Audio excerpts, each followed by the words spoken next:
Thank you, Isaiah, so much for taking your time to talk to us. This is such another action-packed role for you. Was there something about Cross or the action and adventure that continued to draw you to maybe this particular role? I think I'm just getting lucky. I think I'm because what I'm drawn to is just the story. But in this case, I had a great storyteller, Ben Watkins, and then I also have Aldous Hodge, who, I mean, you know his body of work, you know how good he is. So I was just blessed with being able to have those two things in front of me. So I really tried to put my best foot forward and just get this job, and it worked out. Very good at it. Oh, thank you. Thank you, Jamie. Our next question is going to be from Ariana with Fresh Pair of Eyes. Hi, Mariana. Nice to meet you. That's me as well. So, Cross, as the series goes on, becomes more and more reckless dealing with the losses of his wife, and John becomes more and more forceful, trying to help and intervene and save Alex from himself. Do you think John is taking the right approach with trying to help his friend? Yes, I definitely think John knows his friend and knows how to get the best out of his friend. They've had a relationship and a friendship for 30 years. They've known each other. They know each other front to back, inside out. They just know each other. So whatever John is doing, he knows that is what's going to get the best reaction. And as things start to spiral out, he has to come up with different ways to bring Cross back, center. And if you guys have seen all 8 episodes? Okay, so then how it all culminates. I can't give away any spoilers, but what happens somewhere around episode 6, the conversation they have, and kind of where that takes us. Thank you. Thanks, Ariana. We'll now throw it over to Lance with Daily Actor. Hey, uh, I'm good. I love the show, but I think what really made it for me was the relationship between you and Cross, Aldous. I loved your little asides to each other, and it felt like a true, like, long-running friendship.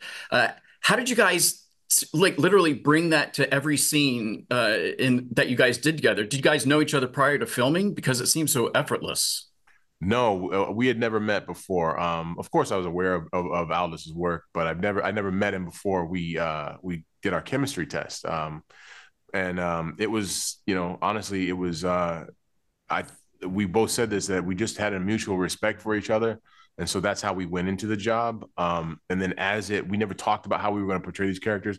As it kind of went along, you get more comfortable, and opportunities arise where you could throw something in. And some of the little asides that you hear us say are just things that we may have been talking about 5 minutes before we were shooting, and we decided to just throw it in and see what happens. But a lot of it is the brilliant writing of Ben Watkins and his staff. They really understood that these two characters are brothers, and they need to talk to each other and act like brothers, so that you can really get a sense of that bond that they have. Thanks. Now we'll take a question from Joe with Cherry the Geek TV. Hi, Isaiah. Thanks for chatting with us today. Sure.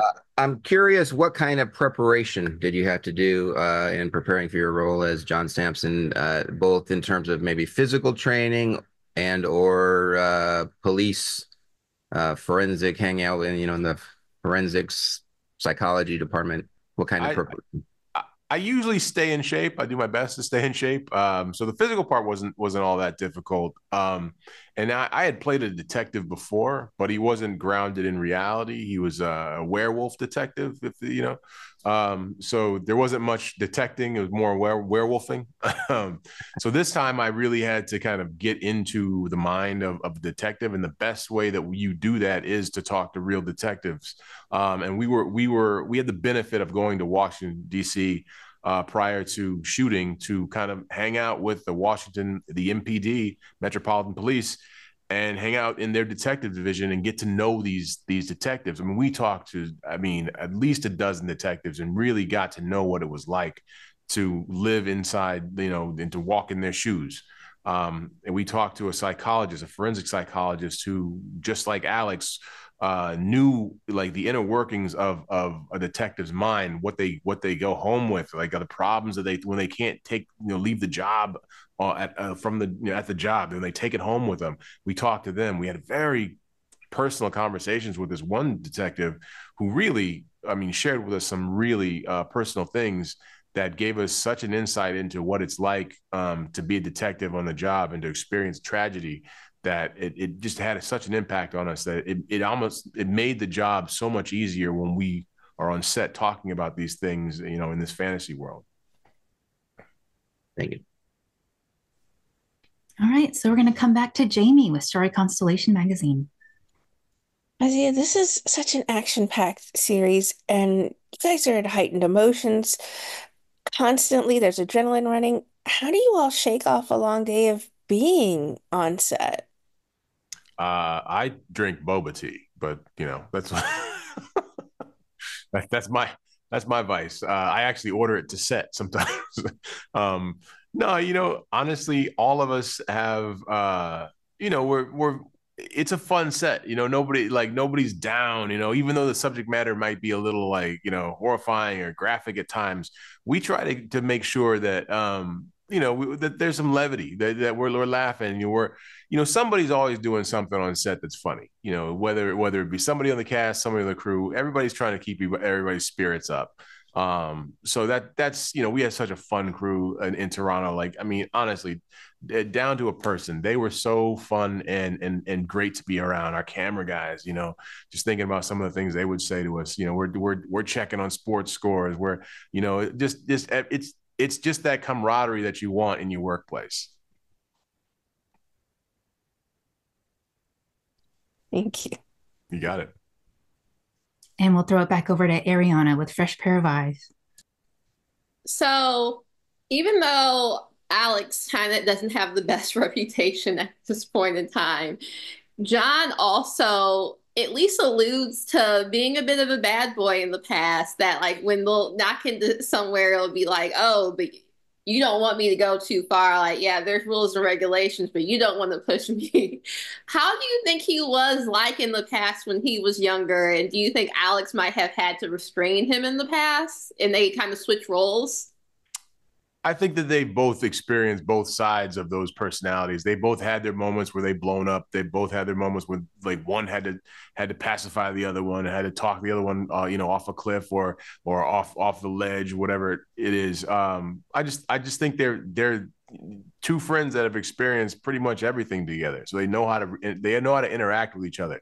As far as John being a bad boy, I think there's a little bit of a bad boy in John, but he knows his limits. And when he's about to reach that point, he definitely gives you a verbal warning. He lets you know that this is a line you don't want to cross. If you cross this line, I'm gonna go there with you. He says it a couple times in this show. But yeah, there's definitely a little edge to him. But he like you said, he tries to keep. He's like Bruce Banner. He's like, you wouldn't like me when I'm angry. Awesome. Thank you. Okay, we'll have another question now from Lance with Daily Actor. Hey, so I'm an actor too, and there's always that one scene when you're like, you first get the part and you're like, oh man, I can't wait to do this. But as the scene comes closer, you're like, do I really got to do this? What was that one scene for you where you had it like bookmarked in your script and you're like, okay, it's getting there. The day's coming. The day's coming. I think honestly, for me, there, we don't get the scripts until like a week before or whatever. But there's I don't want to give away too much, but there's a scene where I have to get fairly close to someone, and I'd never done a scene like that before. So for me, it was just something that I wanted to make sure that I was very respectful in doing that scene. So yeah, it was just something that I was like, all right, let me just make sure that I do this the right way. Thanks. Hey, back to Joe with Terry the Geek TV. Isaiah, the previous Alex Cross incarnations on film with Morgan Freeman and Tyler Perry, They're 90 minutes in length, 2 hours in length. They're thrillers, so the story's more leaning into that thriller element, and it's kind of leaving some of the character moments behind. Now that we have this series that's 8 hours long, there's time to flesh out these character moments with Alex Cross and his family and and in your case his partner, and it also gets to deal with real world hot topics like the Black Lives Matter and the police relationship with the minority community. I'm interested to get your take on that. How important do you think that is that we get to flesh the characters out and these moments out over You 8 hours? as you were saying that, I just thought of something that this may be a good analogy, may not. We'll find out. I think that the other adaptations, those 90-minute long adaptations, you get on board the plane and you take the ride, you get there, boom, you get there fast. You get there and point A to B. I think with our show, it's more like it's like taking the train. You get on, you get to see everything in detail. You can get off the train and you can explore different areas, get back on the train and keep going. I think that our show is like that. I think that you get to see this universe of Alex Cross from 30,000 feet, but also you get a 360-degree view of this world. And it doesn't shy away from anything. All those things that you mentioned, like police brutality in the community, what it's like to be an African-American detective in the community. All those things are put on display for a reason so that we can show you exactly what these characters go through in those hard, those dark areas, those hard areas, those tough to talk about areas. We attack that and we just say, this is what it is. Thank you. Yeah. Great. We'll go back to Ariana with fresh pair of eyes. So John also got to see the death of Alex's wife. How do you think that affected him? We see how it affects Alex, but we don't really explore how that affects John. How do you think that affected him?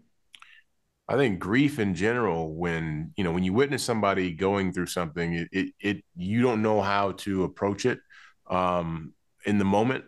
But thankfully, John knows Cross. He also knows Nana Mama. He can talk to her. He is of that family. He's in that close knit group, that closed circle. So I think that it affected him. I definitely think it still affects him. There are more secrets to learn about that, about her death as we go on. And I think you'll be, these things you'll be introduced to these secrets. I don't want to give away too much, but yeah, he definitely was affected by it, but he was affected by it in such a way that he wanted to be there for his friend. He wanted to know how to be there for his friend.